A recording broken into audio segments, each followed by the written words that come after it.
रात होते ही मुझे फिर से वही आवाज सुनाई दी। मैंने इधर उधर देखा, दादा दादी आराम से सोए हुए थे।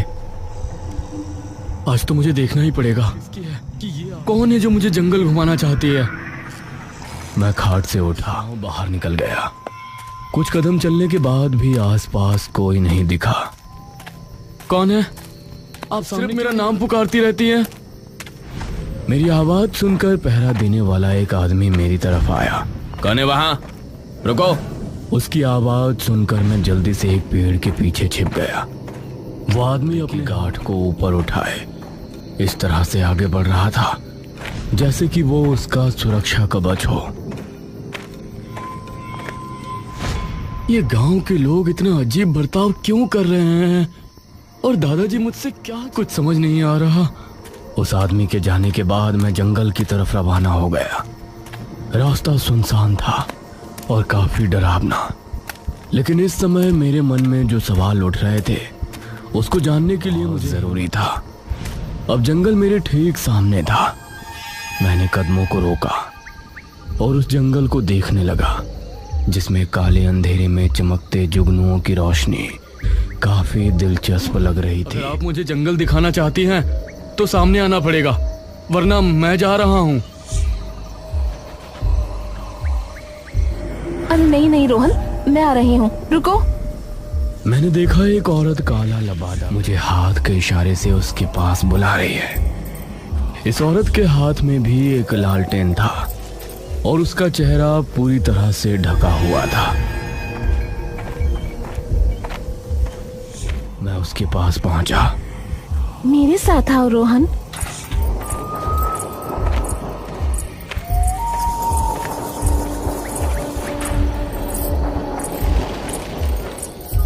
वो आगे बढ़ने लगी और मैं भी उसके पीछे हो लिया। क्यों छिपाया हुआ है? अगर आप शक्ल दिखा देती तो। इस पर वो कुछ नहीं बोली। मैं उसके साथ साथ आगे बढ़ रहा था और अब मुझे जंगल का एक अलग ही नजारा दिखाई दिया। वो जंगल का बहुत ही खूबसूरत हिस्सा था। तरफ घने पेड़ थे, जमीन पर छोटे छोटे पौधे उगे हुए थे जिन पर खूबसूरत फूल लगे थे और यहाँ की जमीन बहुत साफ सुथरी थी। सामने ही एक झरना भी बह रहा था। अरे वाह, इतना प्यारा जंगल नहीं होता। पता नहीं क्यों दादाजी मुझे यहाँ आने नहीं देते थे। ये कहकर मैं झरने की तरफ दौड़ा, लेकिन तभी मुझे एक झटका सा लगा और दूर जा गिरा।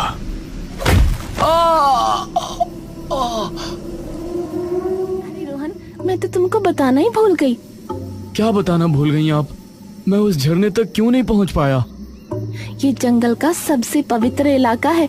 इसमें जाने के लिए हमें पवित्र होने के लिए एक विधि करनी पड़ती है, और अगर कोई उस विधि को किए बिना करता है तो उसको ऐसे ही झटके लगते हैं। यही यहाँ का रहस्य है।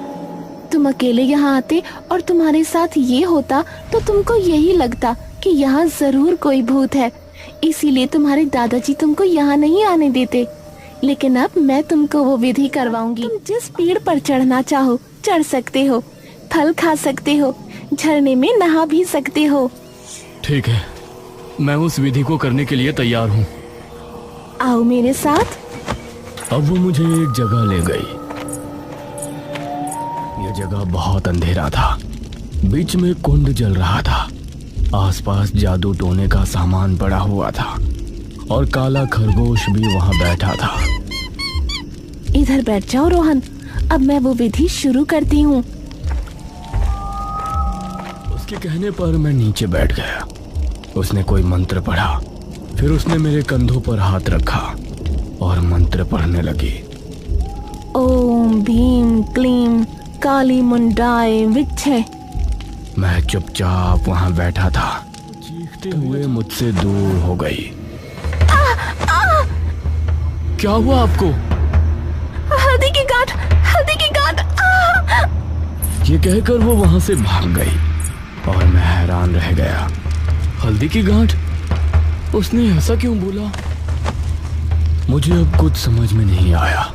मैं घर की तरफ भागा और चुपचाप जाकर अपनी खाट पर लेट गया। लेकिन मेरे मन में अभी भी सवाल उठ रहा था कि उसने हल्दी की गांठ का नाम क्यों लिया। इत्तेफाक से उसी समय मुझे मैंने जेब में हाथ डालकर देखा तो मेरी जेब में एक हल्दी की गांठ थी। हैं? ये कहां से आई? इस घटना से मेरे मन में अब एक और सवाल उठ गया कि अब इस हल्दी की गांठ का क्या रहस्य है। और वो औरत गांठ छोड़ भागी। और अगर वो कह रही थी कि जंगल के उस इलाके में जाने के लिए पवित्र होना पड़ता है, तो क्या गांव में सब अपवित्र है? उसी रात गांव के घर में एक अधेड़ उम्र दंपत्ति आपस में बातें कर रहे थे, मंगू ताया और नंदिनी ताई। मेरा गया, तुमने उसे अभी तक नहीं ढूंढा? जी, मैंने तो आपका चश्मा धोकर आपकी खाट के पास ही रखा था, आपने ही उसे खो दिया है। तुम जवानी में भी लापरवाह थी और अब भी लापरवाह ही हो। उसी समय गुजर रहा था। उसने अपने आप को चादर से पूरी तरह से ढका हुआ था। वो चुपके से मंगू ताया के घर के दरवाजे पर गया और उसने उस पर टंगा मटका उतारकर एक तरफ फेंक दिया। मंगू ताया ने अभी आंखें भी तूफानी हवा चलने लगी और उनकी चारपाई अपने आप हवा में ऊपर उठ गई। जब उन्हें ज्यादा ठंड लगने लगी तो उन्होंने आंख खोली और अपने आप को हवा में पाकर उनका दिल दहल उठा। अरे बचाओ मुझे कोई! वो जोरों से चिल्लाए, लेकिन उनकी आवाज किसी तक नहीं पहुंची। खाट अपने आप गोल गोल घूमने लगी। अरे कोई बचाओ, मुझे कैसे आ गया? खाट गोल गोल घूमने लगी और अब उनको बुरी तरह से चक्कर आ गए। वो बेहोश हुए और फिर से खाट पर ही ढेर हो गए। उनके बेहोश होते ही खाट अपने आप जमीन पर आ गई।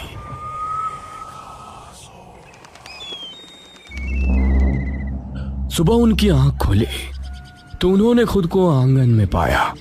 उस समय ताई झाड़ू लगा रही थी। नंदिनी, तुमको पता है कल रात हमारे साथ क्या होता? आप चश्मे के खो जाने से मुझसे नाराज हुए और यहाँ बरामदे में आकर सो गए। वो नहीं, जब मैं सो रहा था तो मेरी खाट अपने आप हवा में ऊपर उठ गई और गोल गोल घूमने लगी। क्या? वो इतनी तेज घूमी कि मुझे चक्कर आ गए। आपने जरूर कोई सपना देखा है। अगर ऐसा होता ना तो अब तक तो आप विदेश पहुंच गए होते। यहाँ बरामदे में क्यों मिलते? मंगू ताया से इस पर कोई जवाब नहीं निकला, लेकिन उनको कि उनके साथ जरूर कुछ तो हुआ है। शाम ढलने पर मेरे मन में फिर से वही सवाल उठ रहा था कि मेरी जेब में हल्दी की गांठ कहां से आई, और मैं फिर से घर से निकल पड़ा। उस तरफ मंगू ताया भी कुछ बेचैन हो रहे थे।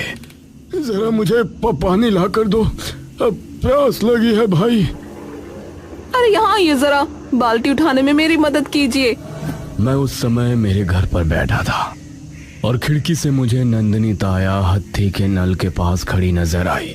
कहाँ भाई? मैं यहाँ हूँ, हत्थी के नल के पास, जल्दी आइए। नंदिनी की आवाज सुनकर ताया घर से निकले और हत्थी के नल पर पहुंचे। उन्होंने पाया कि नंदिनी ताया एक बाल्टी लिए हुए खड़ी है। नहीं उठती, इसे तो तुम रोजाना अकेले ही घर ले आती हो।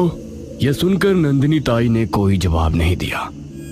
उसकी आंखें अचानक से लाल लाल चमक उठी और उसके चेहरे पर गुस्सा उभर आया। क्या हुआ नंदिनी? उन्होंने ताया का और उनको जंगल की तरफ घसीट ले गई। यह देखकर मुझे बहुत अजीब लगा, लेकिन मैं चुपचाप अपनी आंखें बंद करके सो गया। नंदिनी बहुत तेज भाग रही थी, ताया की घिसटते हुए थी। बिजली की रफ्तार से नंदिनी कुएं के पास जाकर रुकी।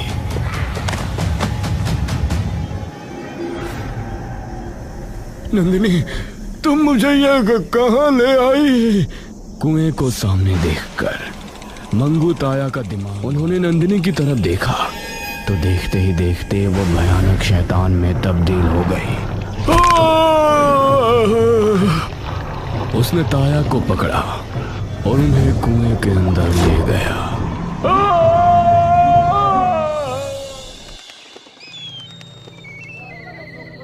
सुबह हुई तो गांव में डर का माहौल छा गया।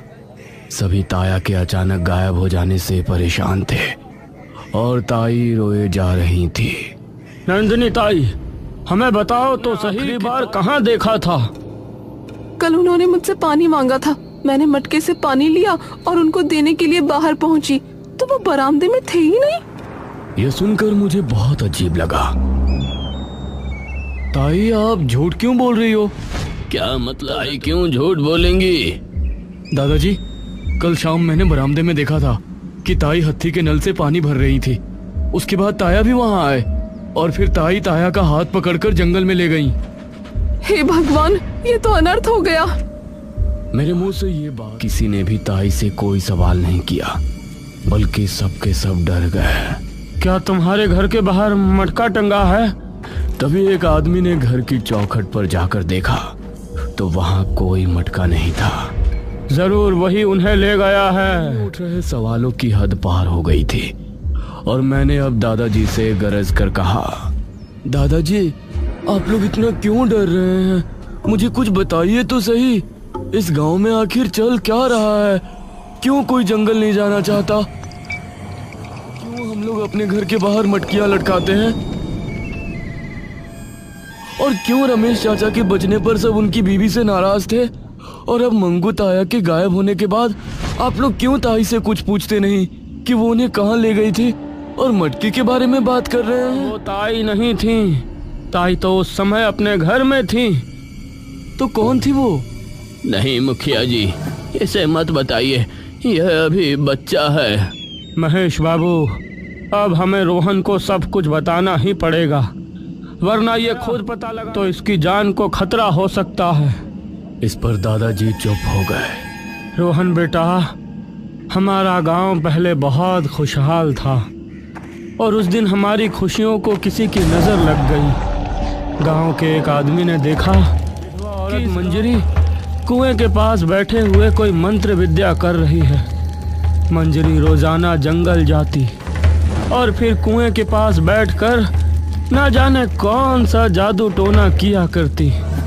उसकी इस हरकत से हम सभी हैरान थे। ये बात पूरे गांव में फैल गई। मुखिया जी, वो मंजरी ना जाने कुएं के पास बैठकर कौन सी तंत्र विद्या करती है। हमें तो वो औरत बिल्कुल भी ठीक नहीं लग रही। अगर ये बात है तो हम उस मंजरी से बात करके देखते हैं, वही बताएगी कि ऐसा वो क्या करती है। हम सभी इकट्ठा होकर मंजरी के पास पहुंचे। मंजरी, तुम ये क्या करती रहती हो? बताओ हमें। मुखिया जी, मैं जो कुछ भी कर रही हूँ इस गांव की भलाई के लिए कर रही हूँ। क्या मतलब है तुम्हारा? ऐसा क्या कर रही हो तुम? मैंने काले जादू में अपनी तंत्र विद्या की शक्ति से ही मैंने एक शैतान को इस कुएं के अंदर सिद्ध किया है। जब भी गांव के किसी आदमी पर मुसीबत आएगी तो वो इस कुएं पर आकर अपनी इच्छा मांग सकता है और वो पूरी भी होगी। कुएं में शैतान? ये सुनकर सभी डर गए। हमें कुछ भी समझ में नहीं आ रहा। एक शैतान भला हमारी इच्छा पूरी क्यों करेगा?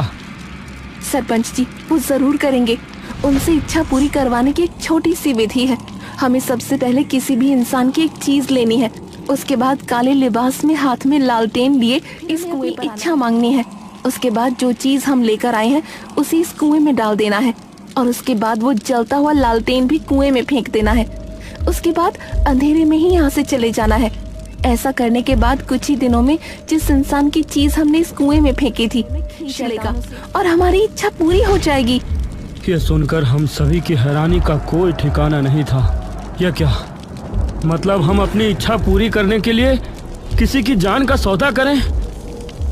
सरपंच जी, जिस इंसान ने हमें नुकसान पहुंचाया हो इसका इस्तेमाल कर सकते हैं।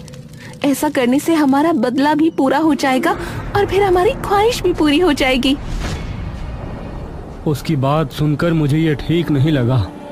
हमने उसी समय मंजरी को गांव से निकाल दिया और फिर वो यहाँ कभी नजर नहीं आई। उसके बाद क्या हुआ?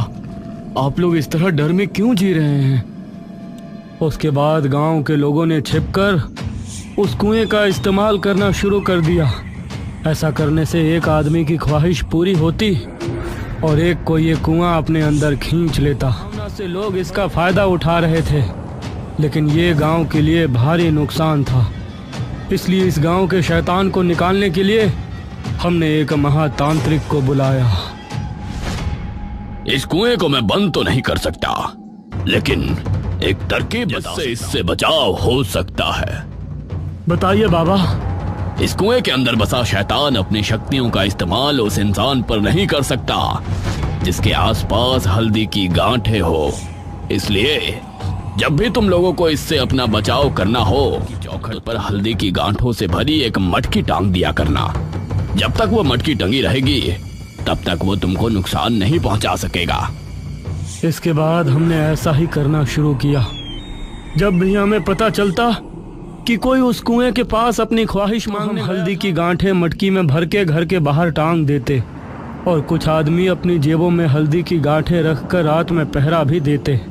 रमेश के बच जाने पर हमने इसी वजह से उसकी बीवी चंद्रावती को बुरा भला कहा था, क्योंकि हमें पता चल गया था इसको ठीक करने के लिए कुएं की मदद ली है। इसलिए उसी रात से हम लोग अपने आप को सुरक्षित रखने की कोशिश कर रहे थे। रोहन बेटा, तुम कहीं अकेले ही जंगल ना पहुंच जाओ, इसीलिए मैंने तुम्हारी जेब में हल्दी की गांठ रखी। मुझे सब कुछ समझ आ गया था। काला लबादे पहने हुए वो औरत कोई और नहीं बल्कि रमेश की बीवी ही थी, क्योंकि मैंने जिसे देखा था उसने कुएं में चश्मा ही फेंका था। और अब मुझे ये भी समझ आ गया था कि हल्दी की गांठों का क्या रहस्य। मेरे सभी सवालों का जवाब मुझे मिल गया था, लेकिन एक सवाल अभी भी बाकी था कि जो औरत मुझे रातों को आवाजें देती है वो कौन है? वो इस गांव के किसी और बच्चे को आवाज क्यों नहीं देती? क्या मेरा भी इस कहानी से संबंध है या फिर उसका कोई और ही उद्देश्य? तभी एक आदमी वहां भागा भागा आया। मुखिया जी, अनर्थ हो गया। क्या हुआ? आपकी पत्नी। अपनी पत्नी का नाम सुनते ही मुखिया जी के पैरों तले जमीन निकल गई। वो आदमी मुखिया जी, वो औरत कौन है?